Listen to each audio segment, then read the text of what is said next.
Hello, I'm the Nostalgia Critic. I remember it so you don't have to. Well, seeing how it is still Nickelodeon month.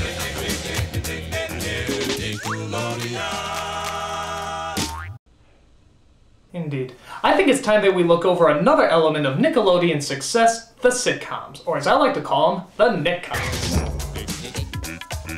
These are the live-action comedies that try to deal with kids' problems the same way primetime comedies try to deal with adult problems. They were creative, entertaining, and fun. Well, okay, maybe not exactly funny, but certainly inventive. You couldn't get these shows out of your head no matter how hard you tried. God knows we tried. So, rather than mock these shows, let's take a look at how these shows help put Nickelodeon on the map. Let's start with one of their very first Nickcoms, You Can't Do That on Television. Though technically not made by Nickelodeon Studios, You Can't Do That on Television played a big part in helping give Nickelodeon its identity. It was a sketch show like Saturday Night Live or SCTV that had reoccurring characters and usually a theme that tied them together. For example, if the subject was romance, every joke in the show would have to be about romance. And if the subject was mediocre, underwhelming comedic writing, you'd pretty much have every single episode ever written. Watch this if you don't believe me. What is it? You look so happy. Mom, it was love at first sight. I know exactly how you feel, dear. It was love at first sight when I met your father.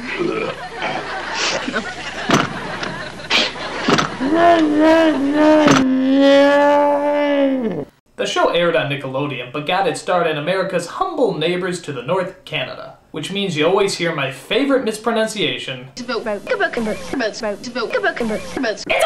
you socially polite freaks! It's about A-B-O-U-T, not A-B-O-O-T! Stop saying a boot!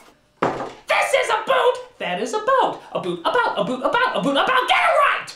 Every week they would perform in front of an entire audience of recorded laughter, and they would often have reoccurring characters and setups, like the firing squad, the dungeon, and the dysfunctional family. Just the upbeat, child-friendly scenarios that we're used to. Something you may have noticed is that all the adults are played by just two people, Christine McGlade and Les Lyle, who did the majority of the roles, jumping from fatsuit to fatsuit. I have nothing against this guy, but I don't know. Tell me if some of these jokes seem a little creepy nowadays. Like when he plays Blip, the arcade repairman. The ideal man for you is Blip? Okay. All right, come on. Get out of that costume. Oh ho. I am madly in love with you.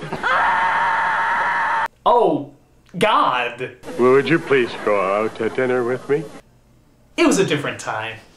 I don't think you have to worry much, though. Most people like to know what kind of gender you are before they start hitting on you, and these kids were often very hard to sort out one from the other. In fact, I often like to play a game at home I like to call Boy or Girl! Alright, let's take a look at our first subject. Short hair suggests male, but the fluffiness of it suggests female. Lack of makeup is more masculine, but then again, those shorts leave very little to the imagination. I'm gonna say boy. I got it! Alright, next one. Long hair covers the ears, but kind of a boyish shirt. I think ultimately I'm gonna go with girl.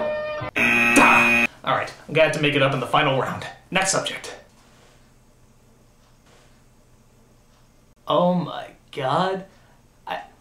I have no idea. Well, the long hair, of course, is feminine, but the lack of any fashion sense is masculine. The earrings, I guess, are a little girlish, but everything else... I'm gonna have to use one of my lifelines. I am going to call a friend.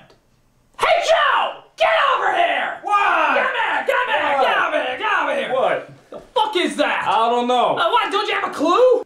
Could be a dude. Yeah, but look at the earrings! Yeah, but look at the glasses. Alright. I'm gonna say boy. It has to be a boy. What? It's a girl? Oh, bullshit! No, that's unbelievable! No, I don't know what that is. What is that? Look at it! What is It that? looks like a mix between Bill Gates and Velma from Scooby-Doo! What a ripoff! Oh, that is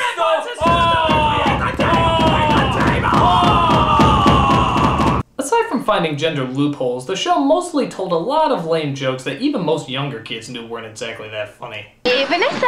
Yeah, Lisa? What do you think about computer dating? I think it would be pretty boring. Boring? Why? Well, who wants to go out with a computer? You see, if they wanted to make it like a real locker room, they throw in some real high school problems. Like, Hey, Christine. Yes, Alistair? Did you hear that Vanessa got pregnant? Wow, I wonder if she's gonna keep it or abort it. Is abortion even legal in Canada? I don't know. With our healthcare, anything is possible. Hey, Doug. Yes, Vanessa? Is this just a cheap ripoff of Laugh-In? I'm just praying I have a career after this show. That would have been more realistic. Actually, the ironic thing is, for a show called You Can't Do That on Television, it's pretty friggin' tamed. Especially considering that most of the things here they are doing on television. I mean, seriously, things that you can't do on television would look like this. You see? It's nothing, because you can't do it on television! Okay, for as much as I bad talk this show, it did start a lot of iconic ideas for Nick. Like the idea of having kids be the star of their own sketch show. The idea that a show with mostly dialogue won't bore kids to death. And of course, the always classic... Yup, that's right. This was the first show to introduce that frog diarrhea known as Nickelodeon slime, which dropped down on the kids every single time they said the phrase, "I don't know." Well, that's kind of random. That's like saying every time I say the word elephant, the Burger King will appear. God, he's creepy. Well, let's jump to the next show in our Nickcoms lineup, Clarissa Explains It All. This show actually wasn't that bad. It wasn't that funny, but did have something kind of likable about it. Now granted, I didn't grow up as a girl, for long. I have a history. But this show did pretty good at keeping both girls and boys interested in the program. What was it about? A teenage girl. And that's about it. Pretty much just a teenage girl. Adventure Home! Hey, come on, that's not very nice. Actually, its star, Melissa Joan Hart, was really what held this show together. It's a shame, because she's always casted in a bunch of kid shit, but I really don't think she was that bad of an actress. But there were other characters on the show too. Most notably her kid brother Ferguson, who was determined to make her life a living hell. For the longest time, I thought he was just one of those ventriloquist dummies, but then I found out there was a real actor who played him. Then there's her dopey best friend, Sam, who, for some reason, always enters and leaves through the window. Why doesn't that kid ever use the door? That's a legitimate question. Why doesn't he ever use the door? Then there's her parents, who seem rather comfortable with the fact that their daughter is a weird psychological train wreck. Come on, sport, it's time for dinner. The sooner I just give up on her, the better. She spends a lot of her time chatting it up with Sam, talking to the camera, and making video games usually about indulging her fantasies. Like any of us have ever done something like that, make a video game indulging our fantasies. Alright, mine is called Robo Penis Muscle Ninja. I just play it in my spare time. By looking at the fashions, you can tell that this was made around the time when the 80s were trying to die and the 90s were trying to define themselves in that they have no original way of defining themselves. But let's be honest, what we all remember from this show is the theme song. That goddamn theme song.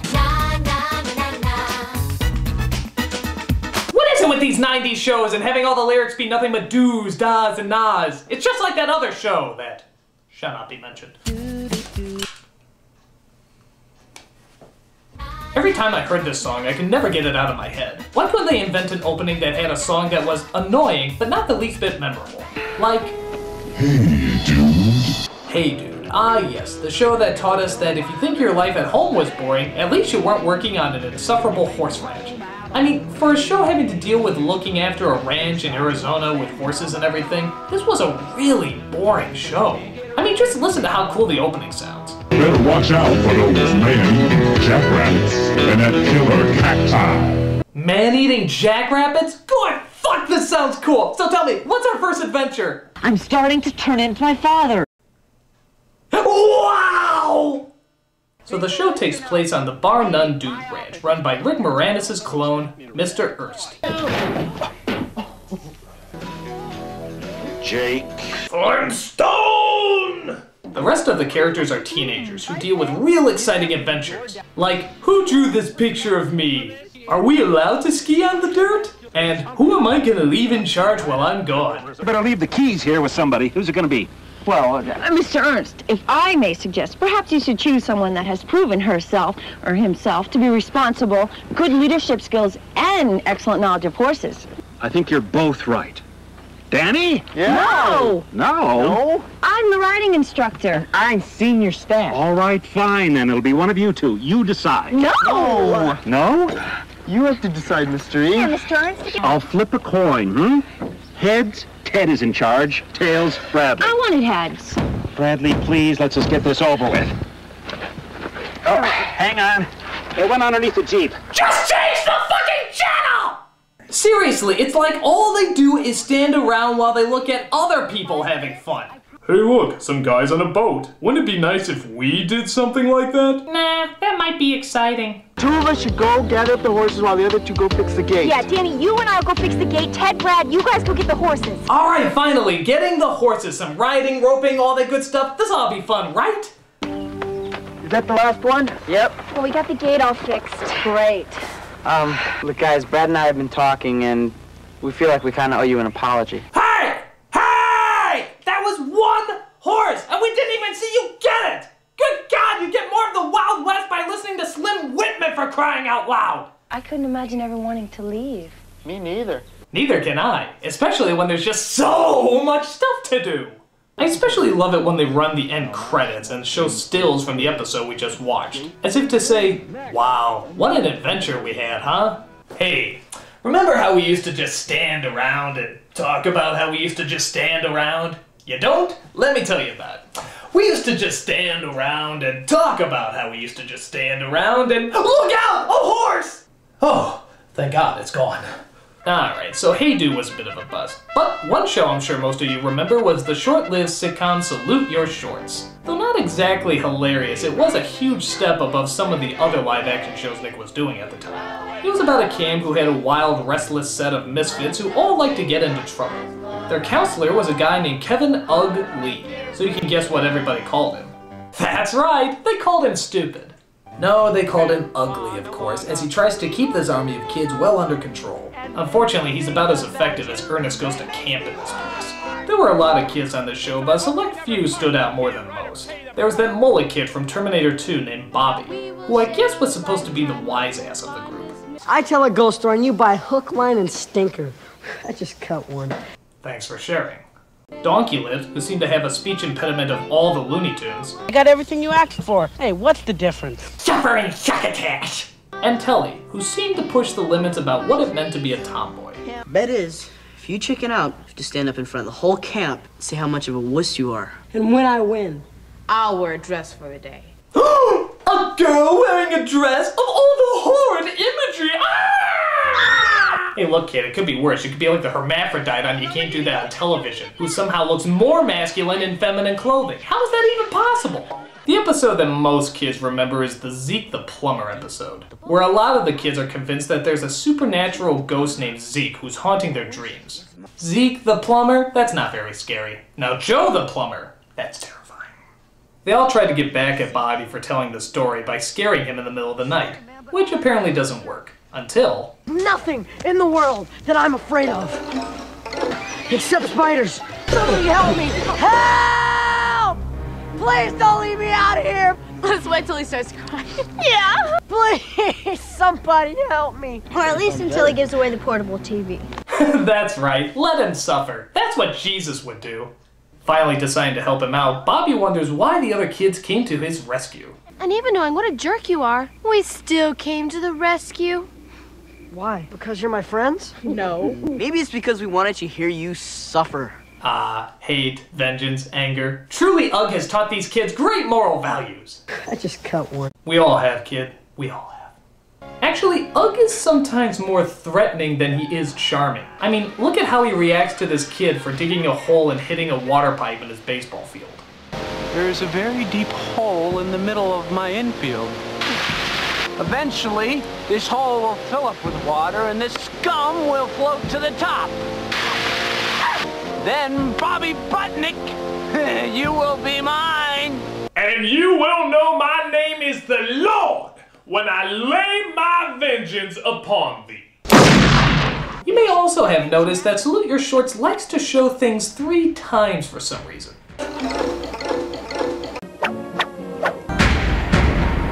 Bullshit, bullshit, bullshit! While not exactly great, Salute Your Shorts did at least try to put some good jokes together and try to make us laugh. And on the whole, it wasn't that bad. It was entertaining enough, the characters were fun, and they actually took advantage of the location they had. But seriously, isn't there a Nickcom out there that was both creative and funny? Isn't there a show that had really good writing, funny setups, and interesting characters? Isn't there a... Now here's a show that kicked ass. The Adventures of Pete and Pete. This show was so strange and yet so funny at the same time, making all the little things kids notice seem like huge, groundbreaking adventures. It was kind of like Seinfeld for kids, taking small, unimportant circumstances and turning them into giant, hilarious events. But its brand of strange humor was all its own. The show started off as a series of shorts, and when I say short, I mean short, like 1 to 2 minutes at the most. And since they're so short, I can just go ahead and show you an episode to give you an idea of just how strange it was. Somehow my brother Pete had gotten a job as a stockbroker. What? Ellen was teaching old people how to air swim. Huh? And me, I ended up cutting the longest, stupidest lawn in the world. Okay, that kind of makes sense, but... I began asking myself deep philosophical questions. Like, do dogs go to dog heaven when they die, or do they go to regular heaven? What? Then I tried to blow up passing cars with psychic energy. It only worked once. How? Then the heat would get to me, and I'd start hallucinating about Ellen. But then there she was, with a popsicle and her air swimming cap still on. Why? I told her I still had 6 miles to go. I'll just walk with you a little ways then. What the hell was that? It was like a drive-by of randomness. It just came and went. And it was so funny. The show was pretty much a longer and more detailed version of the shorts, which had every bit of that strange suburban weirdness. Like the fact that their mother had a metal plate in their head that picked up radio waves. Or the fact that for some reason young Pete has a tattoo called Petunia on his arm. Or the fact that, I don't know, they're both named Pete. I mean, what the hell? What parent would be so cruel? It's like naming all the Baldwin brothers Alec, and God knows one Alec Baldwin is too many. There's another character called Artie, the strongest man in the world. Artie, the strongest man in the world! And maybe I'm missing something, but is Artie, special? I never really understood this character. He was kind of like Where's Waldo's mentally handicapped son. I never really saw the point to him. But then again, I guess the whole show is just about asking the question, what's the point? To be honest, I always thought the show was kind of based on the daydreams that a lot of children have while sitting through school. Like, I love the episode where Ellen asks the question, what's the point of algebraic word problems? Every teacher who thinks it over can't give an answer, and ultimately goes crazy. Or how about the episode where the kids going to the pool during adult swim hours is literally an act of war? It's like when you reach that point of daydreaming about a real situation and then you suddenly say, no, that could never happen. That's where Pete and Pete rolls the credits. They push those strange, surreal dreams just far enough to a point where it's over the top, but not unrelatable or not fun to watch. I also like the fact that the age difference for them is pretty big, so you have the overblown issues of a teenager as well as the overblown issues of a little kid. So that really broadened the horizons a lot, as well as the audience. It was one of Nickelodeon's best, making the tiniest of problems seem like the most epic of battles, and we loved every minute of it. Nickcoms weren't always great, but they were certainly fun. And if they didn't keep trying to cross the line of reality and surreality, we never would have gotten shows as awesome as Pete and Pete. So, whether it's writing great material or a load of elephant shit, don't look into his eyes. They'll haunt you. Nickcoms will always be there to help us on the creative path. I'm the Nostalgia Critic. I remember it so you don't have to. Elephant. Sleep well, suckers.